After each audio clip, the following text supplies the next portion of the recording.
모든 영광 하나님께 올려드리겠습니다. 오늘 저희가 함께 보실 말씀의 제목은 아시느니라입니다. 어제 제가 외안교회에서 전도 부인이라는 제목을 가지고 말씀을 증거했습니다. 본문은 누가복음 10장의 38절로 42절에 마르다와 마리아 두 자매의 내용을 가지고 설교를 했거든요.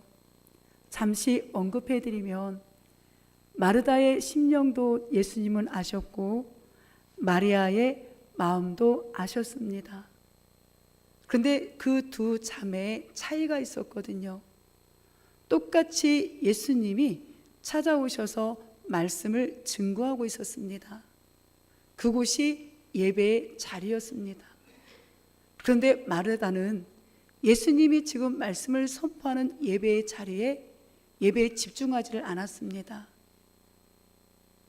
식사에 집중하고 있었지요. 물론 식사도 중요합니다. 먼 길을 오신 예수님 얼마나 피곤하고 시장하실까. 말씀 마치자마자, 예배 마치자마자 빨리 맛있는 식사 대접해야지. 그 마음도 충분히 예수님은 헤아리셨습니다. 그런데 예수님이 그날 말씀을 전하는 그 자리는 마지막 예배였거든요. 내일이면 이제 예루살렘으로 들어가는 종려 주일 마지막에 하나님이 예수님이 사랑하시는 삼남매의 집에 오셔서 마지막 말씀을 증거하는 겁니다. 그런데 마르다는 그 예수님의 마음을 헤아리지를 못하고 예배에 집중하지를 못하고 온통 마음이 분주해서 다른 곳에 마음을 빼앗겼던 거예요. 예배 자리에 안 나온 게 아닙니다. 그런데 마리아는 예수님의 가장 가까운 발 밑에 앉아 말씀을 듣더니라고 합니다. 그 듣더니라는 원어의 의미는 온통 예수님의 말씀에만 집중했던 거예요. 마음을 다른 곳에, 생각을 다른 곳에 빼앗기지 않았던 겁니다. 그러니까 예수님의 장례의 준비를 할 수 있는, 누구도 생각하지 못했던 그 예수님의 장례 준비를 마리아가 향유 옥합을 깨트려 할 수 있었던 겁니다. 오늘 이 자리에 똑같이 예배 자리에 나왔습니다. 그런데 이 자리에서 지금도 휴대폰을 만지작거리고 있고 딴 생각을 온통 하고 있다라면 예수님이 지금 다 아셔요? 모르셔요? 아셔요. 그리고 마르다야, 마르다야 라고 안타깝게 동정 어린 마음으로 마르다를 부르셨던 것처럼 이 시간 아무개야, 아무개야, 너 이 시간 내서 왔잖아. 너 이 시간 내서 왔잖아. 그런데 지금 휴대폰 만지작거리고 너 이 시간 그렇게 이야기했는데도 아직도 휴대폰 보고 있네? 그리고 아직도 머릿속에 딴 생각하고 있네? 아직도 마음속에 근심이 있네? 아직도 마음속에 염려가 있네? 그렇게 하지 마. 마리아는 좋은 것을 선택했다. 이렇게 마리아도 위로하시고 마르다도 위로하시는 예수님의 음성을 우리가 들을 수 있기를 소망합니다. 우리 시간 내서 왔잖아요. 시간 내서 오셨고 지금 우리가 누구 앞에서 예배를 드리느냐? 하나님 앞에서 예배를 드립니다. 근데 계속 고개 숙이고 휴대폰을 만지작거리고 예배보다 더 중요한 건 없거든요. 앞에서 목사님이 이 얘기는 뭐냐면 휴대폰 빨리 집어 넣으세요라는 얘기거든요. 그런데도 고개를 숙이고 계속 휴대폰을 만지작거리고 있는 건 이거는 하나님을 무시하는 행동이에요. 우리는 하나님을 두려워할 줄 알아야 됩니다. 왜냐하면 우리의 모든 상황을 다 아시는 주님은 우리를 지금 복을 주시려고 이 자리에 부르셨잖아요. 우리를 들어 사용하시려고 이 자리에 우리를 부르셨잖아요. 우리를 치료하시려고, 우리를 회복시키시려고, 우리를 고치시려고 우리를 이 자리에 부르셨습니다. 내가 네 상황을 다 안다. 네가 무엇 때문에 슬퍼하고 무엇 때문에 아파하고 무엇 때문에 기뻐하는가 다 안다. 제가 이제 조금 뒤에 시편의 말씀을 통하여 정확하게 그 말씀의 의미도 전해주겠지만, 오늘 이 시간 우리가 헛되이 보내는 것이 아니라 진짜 이 말씀 30분 한 35분 증거하는데 한번 집중해서 오늘 나에게 무엇을 말씀하시는가, 이 말씀을 듣고 내가 한 주간 어떻게 살아낼 것인가, 그 주님을 만날 수 있기를 예수님의 이름으로 축복합니다. 예수님은 아신다라고 이야기합니다. 우리가 거울을 봅니다. 하루에도 수십 번씩 거울을 봅니다. 기본적으로 아침에 샤워할 때 봅니다. 저녁에 샤워할 때 봅니다. 기본적으로 아침에 2번은 아침 저녁으로 기본적으로 봅니다. 더 보시는 분들도 계시겠지요. 그런데 거울에 비친 내 모습은 사실입니다. 왜 이렇게 주름이 자꾸만 늘어나지? 그것도 제 모습입니다. 어머, 언제 여기에 점이 생겼지? 어머, 언제 여기에 나도 모르게 기미가 생겼지? 그 모습도 제 모습입니다. 부인할 수가 없는 내 모습입니다. 그런데 그것보다 더 중요한 것은 거울에 비친 내 표정입니다. 내 표정이 우울해 있거나, 내 표정이 화나 있거나, 내 표정이 근심에 쌓여 있는 모습이라면 그 모습 또한 내 모습인 거예요. 이거는 부인할 수가 없는, 거울에 비친 모습은 거짓말을 할 수가 없는 겁니다. 오늘 가셔서 거울을 한번 보셔서 내 표정은 어떤가? 뭐 얼굴에 있는 주름, 이거는 나이가 들어가니까 어쩔 수 없는 거잖아요. 감사하게도 어디 가면 사람들이 저를 오해합니다.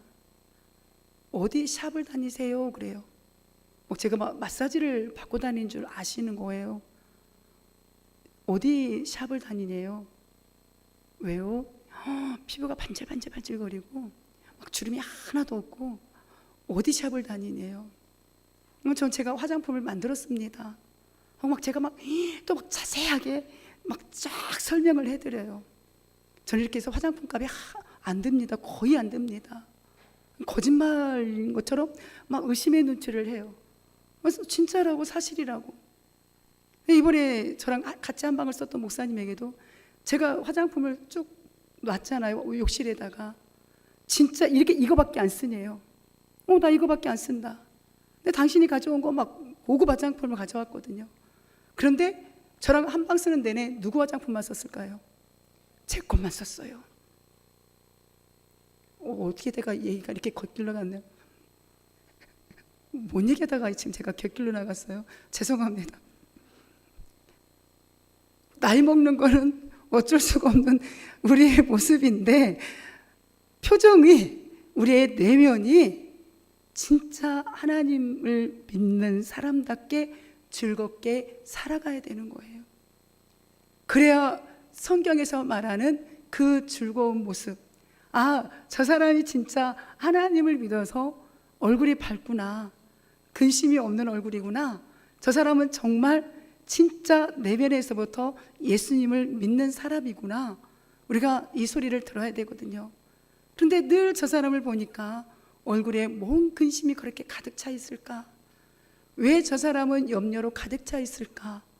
이제 우리가 그런 표정은 다 버리고 예수님께 다 맡기고 활짝 웃는 얼굴로 살아갈 수 있기를 소망합니다.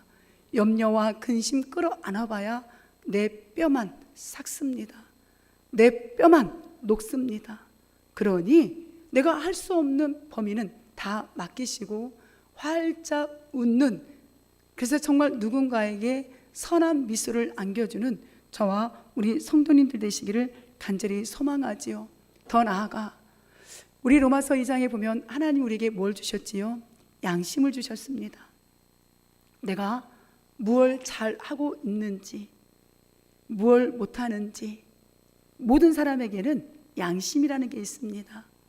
내색은 하지 않아도, 행동에는 변화가 없어도 내가 뭘 잘했는지, 내가 뭘 잘못했는지 다른 사람은 몰라도 하나님도 아시고 내 자신도 압니다.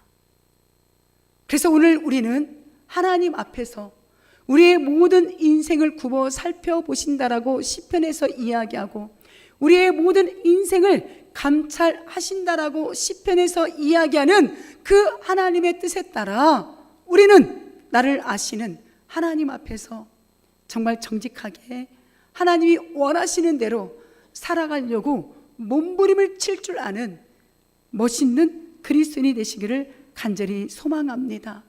우리의 신앙생활 마찬가지죠. 내 모습을 정확하게 볼 수 있는 영적인 거울이 있습니다. 그것이 바로 성경책입니다. 우리가 성경을 쭉 읽다 보면 내 죄가 보입니다. 그리고 성경을 읽다 보면 이 부분은 내가 참 잘하고 있구나.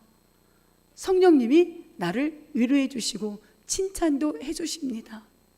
그리고 성경을 읽다 보면 내가 어떤 삶을 살아가야 되는지 길도 안내해 줍니다. 그래서 성경처럼 정확한 해답을 우리에게 제시해 주는 것이 없습니다. 그래서 날마다 우리가 하루 세 끼를 먹듯이 성경을 날마다 영적인 양식을 먹어야 될 이유가 여기에 있는 거죠.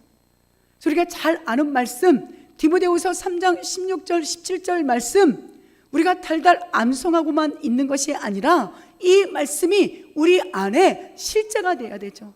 우리 그런 의미에서 우리 한번 디모데후서 3장 16절에서 17절 말씀 큰 목소리로 합독합니다. 시작. 모든 성경은 하나님의 감동으로 된 것으로 교훈과 책망과 바르게 함과 의로 교육하기에 유익하니 이는 하나님의 사람으로 온전하게 하며 모든 선한 일을 행한 능력을 갖추게 하려 함이라. 아멘이지요. 아멘이지요. 성경을 읽다 보면 내게 어떻게 인생을 살아가야 되는지 성령님께서 교훈을 주십니다. 그리고 너 이렇게 살아가면 안 되잖아. 너 목사잖아. 목사가 이렇게 하면 되겠어? 저에게 책망을 주지요. 그리고 어떻게 살아가는 것이 바른 길인지, 어떻게 살아가는 것이 의는 하나님의 뜻이거든요. 하나님의 뜻이 어떤 길인가를 알려줍니다. 그리고 하나님의 사람답게 온전하게 살아갈 수 있도록 모든 선한 일, 즉 예수님을 닮아갈 수 있는 능력을 우리에게 갖추게 할 수 있는 비결이 성경인 거예요. 그래서 성경은 늘 우리 옆에 있어야 됩니다. 근데 감사한 것 중에 하나가 휴대폰 안에 모든 앱으로 성경이 다 다운받으셨잖아요. 그래서 우리는 성경책을 늘 내 옆에 갖고 다닙니다. 저도 밖에 이렇게 운전하거나 그럴 때는 휴대폰에 성경을 앱으로 다운받아 있기 때문에 언제든지 휴대폰을 켜기만 하면 성경을 읽을 수가 있잖아요. 바쁠 때는 성경을 딱 틀어놓으면 이 휴대폰에서 성경을 읽어주잖아요. 그러니까 바쁘시면 그냥 켜놓으시면 돼요. 성경을 휴대폰이 읽어주면 그 소리를 우리가 들으면서 설거지도 하시고 운전도 하시고 일도 하시고, 그렇게 말씀이 자꾸 내 영이 하나님의 말씀을 들을 수 있도록 이 말씀을, 찬양을 늘 우리 가까이에 할 때 우리의 인생이 달라집니다. 말씀을 멀리하게 되면, 하나님을 멀리하게 되면 오늘 니느웨 백성들이 멸망당할 수밖에 없는 그 길로 우리도 갈 수밖에 없다라는 사실을 우리가 오늘 깨달을 수 있기를 소망합니다. 우리 오늘 나홈서를 봅니다. 나홈 선지자는 이름이 위로입니다. 나홈이라는 그 선지자 이름의 뜻처럼 하나님은 오늘 우리를 위로하기를 원하십니다. 우리 잘 아시잖아요. 요나 선지자를 통하여서 요나야, 저 아수르의 수도 느느웨 성에 가서 저 좌우를 분별하지 못하는 12만 명이나 되는 저들에게 가서 복음을 전해라. 그런데 이 요나는 싫었거든요. 이 아수르라는 나라가 우리 북이스라엘을, 남유다를 얼마나 괴롭혔는데, 아니 저 원수 같은 나라에 가서 복음을 전하라고? 그래서 이 잘 아는 내용, 요나가 어디를 도망쳐요? 니느웨와 정반대인 다시스로 도망가려고 요파 항구로 막 도망을 갔어요. 그런데 마침 그곳에 다시스로 가는 배가 있는 거예요. 그러니까 이건 하나님의 뜻이네. 그리고 그 다시스로 가는 배를 요파 항구에서 타잖아요. 그 다시스가 지금으로 말하면 스위스입니다. 그런데 가다가 중간에 풍랑이 일어나잖아요. 물고기 뱃속에 들어가서 그 썩은 나가 내고 앞이 보이지 않는 그 큰 물고기 뱃속에서 3일 동안 요나가 있으면서 한 일은 기도였습니다. 회개였습니다. 구원은 오직 하나님께 있노라고. 그리고 3일 뒤에 정확하게 니느웨 앞에 이 물고기가 요나를 토해냅니다. 그리고 3일 길을 전도해야 되는데 며칠만 전도했어요? 하루만 전도했잖아요. 그런데도 니느웨에 사는 백성들이 짐승까지 다 베옷을 입고 하나님 앞에 회개했습니다. 그래서 하나님이 이 니느웨를 구원해 주셨잖아요. 그런데 사람은 변하지가 않습니다. 이 요나가 복음을 증거한 후에 100년이라는 시간이 흘렀습니다. 그리고 오늘 나움 선지자 시대에 또다시 이 아수르는, 또다시 이 느느웨는 하나님 앞에 죄를 범한 겁니다. 이 죄를 참고 있다가 하나님께서는 오늘 나움 선지자를 통하여 니느웨의 교만, 니느웨의 우상 숭배 때문에 심판하신다, 하나님의 공의 때문에 심판하신다를 선포하시는 겁니다. 그런데 또 하나 우리가 위로를 받을 건 뭐냐? 하나님의 사랑이 있잖아요. 하나님의 위로가 있잖아요. 하나님은 자신의 백성, 아무리 이방인이라 할지라도, 아무리 그 불편한 하나님께 우상 숭배하는 그 니느웨 백성이라 할지라도 하나님께 돌아오기만 하면, 그리고 유다 백성들이 돌아오기만 하면 그 백성들은 아시고 피난처가 되어주신다라고 위로하는 내용이 오늘 나홈서의 내용이라는 겁니다. 그래서 3장밖에 되지 않지만, 나홈서가 3장밖에 되지 않지만 모든 열국에 심판하시는 주권자가 하나님이시고, 하나님은 그냥 감정대로 심판하시는 것이 아니라 정확한 하나님의 말씀의 기준에 따라 공의로 심판하시는 분. 그래서 교만한 자는 결국 하나님 앞에 무너질 수밖에 없다. 하나님이 그 나라를 파괴하는 건 파괴가 목적이 아니라 하나님이 그 파괴를 선포함으로 말미암아 돌아올 자는 돌아와라 기회를 주신다라는 것, 이것을 알게 하기 위해서 이 나홈서를 기록하는 복음서라는 걸 우리가 볼 수 있기를 소망합니다. 우리가 오늘 나홈서 1장 7절만 보지만 2절부터 6절까지 보면 하나님의 이 심판이 얼마나 무시무시한지를 알 수 있습니다. 다 볼 수는 없지만 우리 나홈서 1장 6절 한번 보실까요? 시작. 우리 함께 읽습니다. 누가 능히 그의 분노 앞에 서며 누가 능히 그의 진노를 감당하랴. 그의 진노가 불처럼 쏟아지니 그로 말미암아 바위들이 깨지는도다. 아멘이지요. 하나님이 한번 분노를 일으키시면, 하나님이 한번 심판하시면 누구도 하나님의 분노를, 누구도 하나님의 진노를, 누구도 하나님의 그 진노를, 심판을 피할 수가 없노라고. 바위조차도 그 하나님의 말씀 앞에 산산조각이 나요 깨어진다라는 것을 오늘 나홈 선지자는 선포합니다. 그러나 오늘 우리가 볼 말씀, 이제 자세히 보겠지만 미리 다시 한번 보게 되면 오늘 7절이 복음의 말씀입니다. 우리 한번 읽어볼까요? 시작. 여호와는 선하시며 환난 날에 산성이시라. 그는 자기에게 피하는 자들을 아시느니라. 아멘이지요. 이게 은혜예요. 피하십시오. 내가 아무리 그동안 잘못된 길로 왔었다 할지라도, 내가 사람들은 몰라도 나만 알고 하나님만 아는 제 가운데 있었다 할지라도 지금 이 순간 두 손 들고 하나님 잘못했습니다, 내가 하나님께 피합니다, 예수님께 피하겠습니다라고 오기만 하면 동이 서에서 먼 것 같이 내 죄를 멀리 옮겨오느니라 다시는 내 죄를 기억지 아니한다라고 우리를 감싸 안아주시는 그 예수님께 피하는 자가 복이래요. 그러한 자를 하나님은 끝까지 책임져 주십니다.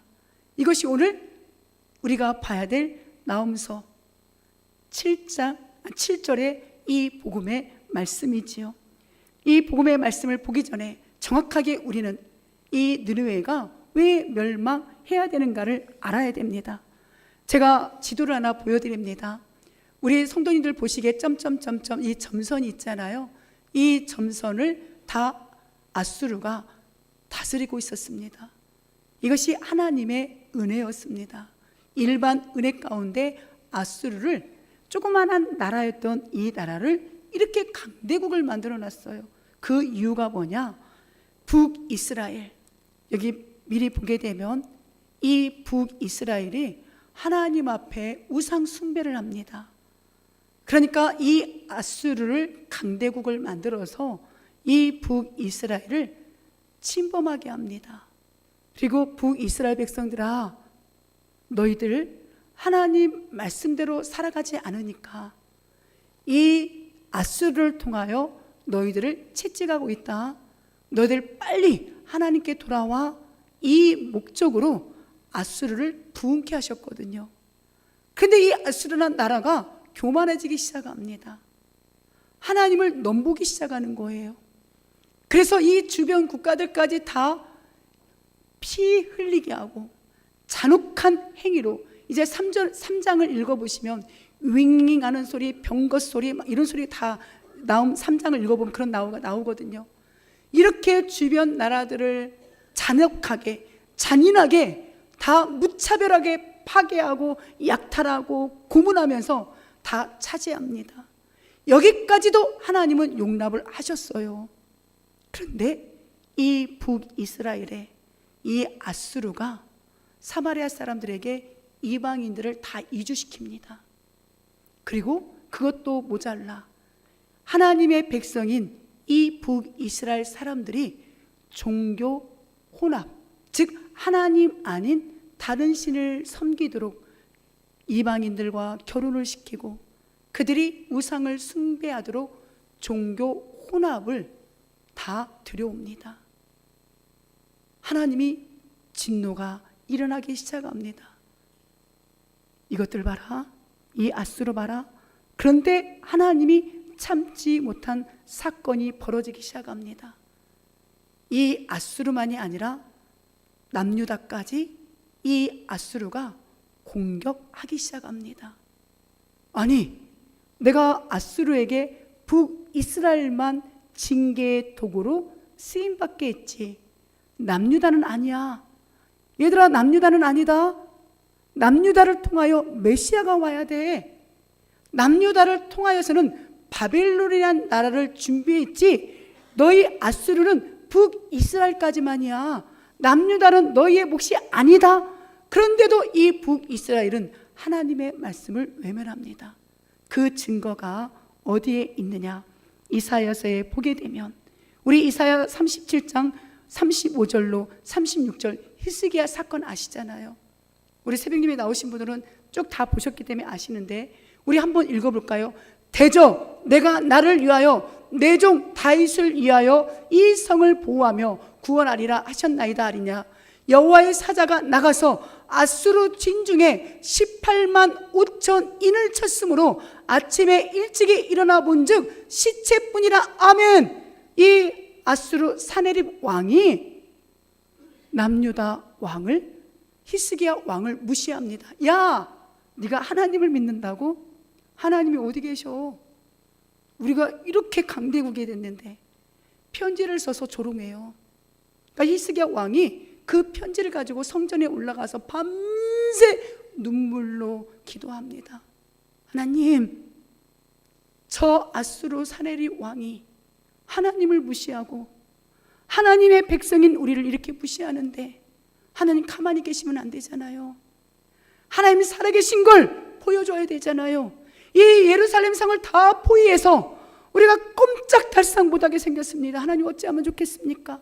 18만 5천 명이 예루살렘을 다 에워싸고 있는데 우리가 어찌하면 좋겠습니까? 이 히스기야 왕이 한 건 홀로 밤새 성전에 나가 기도한 것밖에 없어요. 근데 아침에 일어나서 보니까 여호와의 천사가 18만 5천 명 아수르 군대를 다 죽여버린 거예요. 안 놀라시네요. 거짓말인 것 같죠? 실제 사건입니다. 사랑하는 성도 여러분, 하나님의 자녀는 하나님이 보호하세요. 그래서 우리가 할 수 있는 건 기도라니까요. 기도 이외에는 이런 유가 나갈 수가 없는 겁니다. 눈물로 기도하는 자를 이길 수가 없는 거예요. 그래서 답답하십니까? 내 힘으로 할 수 없는 일이 있습니까? 성전에 와서 기도하세요. 때로는 내가 있는 그 자리에서 눈물로 기도하세요. 때로는 그냥 우세요. 하나님 어찌하면 좋겠습니까? 하나님 어찌하면 좋겠습니까? 내가 할 수 없는데 어찌하면 좋겠습니까? 하나님이 하셔야 되지 않겠습니까? 그냥 성전에 와서 할 수 있는 게 넋놓고 우세요. 우는 것도 기도니까. 그러면 하나님이 하시더라고요. 사람들은 그렇게 얘기하죠. 건강 생각해서 그냥 적당히 하시라고. 근데 하나님이 기도를 몰아쳐서 하게 하실 때는 이유가 있습니다. 죄송합니다. 목사님 잘난 척 하시네. 막 기도한다고 막 자랑하네. 그게 아니에요. 제가 지금 밤마다 교회에서 자고 있거든요. 애가 타서 자고 있습니다. 우리 타이가 어제 저한테 전화가 왔어요. 엄마 이제 교회에서 그만 자. 이제 교회에서 그만 자고 이제 집에서 자래요. 아니야 타야 나 건들지 마. 엄마 더 해야 돼. 하나님이 그만 교회에서 자라고 할 때까지 다 교회에서 자야 된다. 엄마가 지금 집에서 편하게 잘 때가 아니다. 교회 와서 울어요. 제가 할 수 있는 게 우는 일밖에 없거든요. 성도님들 앉은 자리 하나하나 다 짚어가면서 울어요. 살려달라고. 우리 성도님들 살려달라고. 가정들 좀 제발 회복시켜 주시고, 문제들 다 회복시켜 주시고, 질병이 있으면 좀 떠나가게 해주시고, 나에게 능력을 주셔서 말씀이 선포될 때 우리 성도님들이 통해 잡아 가게 하시고, 저에게 좀 능력 주셔서 말씀이 선포될 때 내 질병이 나섰네, 내 문제가 해결됐네, 이런 간증들도 좀 하게 하셔서 주의 종으로서 좀 권위가 좀 세워지게 해달라고. 내가 아무것도 할 수가 없다고. 그러니까 여기 어제는 여기 앉아서 그냥 기도하다가 여기 넋을 놓고 앉아서 울었어요. 넋을 놓고 앉아서 울었어요. 그냥 통곡을 하다가 울다가 내 마음을 우리 주님은 아십니다. 내 소원은 우리 성도님들이 다 회복되는 겁니다. 우리 성도님들 가정이 다 회복되고 우리 성도님들 다 성령이 충만돼서 내년에는 으쌰으쌰 교회 일합시다, 예수님을 위해서 일합시다, 여기저기에서 다 그 간증을 할 수 있도록 해달라고. 자녀 때문에 문제가 있는 가정은 그 자녀들이 다 회복되게 해주시고, 질병 때문에 내가 뭘 할 수 없는 가정은 그 질병이 다 고침받아서 마음껏 하게 해주시고, 물질 때문에 내가 뭘 할 수 없는 가정은 물질의 문제를 해결받아서 내가 주님의 일을 마음껏 해도 되겠네, 이런 기적의 역사, 간증의 역사가 집집마다 일어나게 해달라고 밤마다 떼부리고 있거든요. 우리 성도님들이 제 마음을 좀 알아주셨으면 좋겠습니다. 저를 알아주시는 게 아니라 예수님이 저를 통해서 얘들아, 주열반께 성도들아, 너희를 내가 알아, 내가 너희를 사랑한다, 그 도구로 누굴 쓰시는 거예요? 저를 쓰시는 거예요. 한 사람 한 사람에게 말을 해도 때로는 못 알아들으니까 저를 도구로 사용하시는 겁니다. 저를 대표로 사용하시는 거예요. 그때가 언제까지인지는 모르겠지만 그런데 저는 너무 행복해요. 저는 너무 행복합니다. 우리 성도님들을 위해서 기도할 수 있는 것이, 그리고 하나하나 기도가 응답되어지는 것을 제 눈으로 목도하는 것이, 우리 성도님들 잘 될 겁니다. 회복될 겁니다. 왜냐하면 하나님이 저를 도구로 사용하시니까. 이렇게 도구로 사용하시는 일에 제가 얼마나 감사한지 모릅니다. 오늘 이 7절 말씀이 우리에게 힘이 되고 우리에게 소망이 되고 우리에게 위로가 되어서 하나님께 피하면 되는구나. 지금이 기회구나. 여호와는 선하시며 환난 날에 산성이시구나. 그는 자기에게 피하는 자들을 아시느니라. 아멘. 이 말씀이 바로 누구에게도 아닌 나에게 주시는 말씀이구나. 얼마나 힘드십니까? 얼마나 남모르게 가슴을 치며 통곡할 때가 많으십니까? 내 힘으로 안 돼서 여기를 기웃거려봐도 저기를 기웃거려봐도 여기에다 도움을 요청해봐도 저기에다 도움을 요청해봐도 안 되는 일들이 얼마나 많이 있습니까? 그런데 우리 하나님이 아신대요. 사람은 몰라요. 그런데 우리 하나님은 아신다라고 합니다. 공의와 사랑의 하나님이 아신대요. 아까 제가 설명해 드렸잖아요. 우리가 오늘 7절만 보지만 2절과 6절을 쭉 읽어보시면 하나님은요, 땅과 바닥까지도 다 깨지게 하시고 다 흩어버릴 수 있는 능력의 하나님이시라니까요.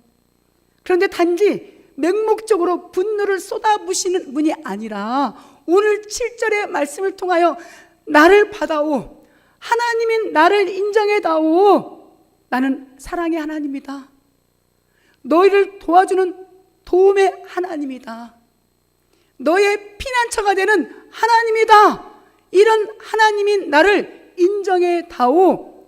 이것이 바로 나홈 선지자를 통하여 우리에게 전하는 하나님의 메시지입니다. 여호와는 선하시며, 이 선하다란 단어가 우리 창세기 1장에 보면 하나님이 6일 동안 창조하시고 보시기에 좋았더라, 보시기에 좋았더라, 그 단어가 토부거든요. 근데 오늘 선하다란 이 단어도 그 단어와 똑같은 토부라는 단어가 써 있어요. 이 토부는 선하다, 좋다, 완전하다, 번영하다라는 뜻이에요. 근데 우리 하나님은 우리에게 완전하신 분입니다. 우리에게 좋으신 분이에요. 우리에게 번영을 주시는 분이라니까요. 그 하나님을 우리가 믿으셔야 됩니다. 그 하나님을 믿으셔야 됩니다. 제가 지금 복음 제시를 다시 책을 하나를 다시 만들려고 지금 기도하면서 요한복음 3장 16절을 다시 보충하면서 기도하고 있습니다. 다시 더 쉽게 어떻게 우리 성도님들이 이 책자를 가지고 가서 예수님을, 하나님을 증거할 수 있을까? 그 하나님의 성품을 어떻게 더 쉽게 신학적으로, 성경적으로 정말 좀 수준 있지만 쉽게 어떻게 그 삼위 하나님을 증거할 수 있을까? 요한복음 3장 16절을 다시 어젯밤부터 지금 기도하며 다시 다시 편집을 하기 시작했거든요. 그런데 그 하나님은 선하시대요. 완전하시다고 합니다. 우리에게 번영을 주시는 하나님이시래요. 보시기에 좋았더라, 그 단어와 이 선하다는 단어를, 토브라는 똑같은 단어를 사용하셨습니다. 그리고 환난 날에 우리가 정말 여기로 저기도 피할 수 없는 그날에, 전쟁터에, 우리는 전쟁을 겪어보지 않았지만 이 자리에 계신 분들 중에 전쟁을 겪으신 어르신들도 계시잖아요. 우리가 TV를 보다 보면 전쟁이 일어날 때가 있잖아요. 그 전쟁 가운데 얼마나 사람들이 고통스럽습니까? 소리를 지르고 아우성을 지르고 정말 몸이 다 장애를 입고, 그런 전쟁 가운데 우리 하나님이, 우리 예수님이 산성이시래요. 너희들 삶이 지금 전쟁 같지?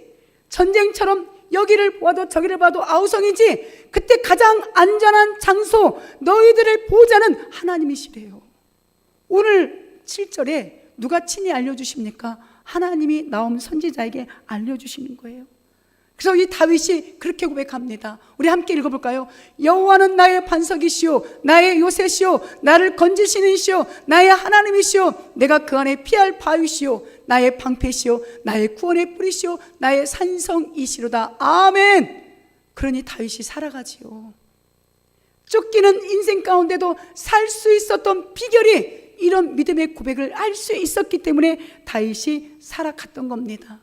우리 성도님들의 환난 가운데 도움이 되고 산성이 되시는 분은 오직 예수님, 오직 하나님 외에는 아니 계십니다.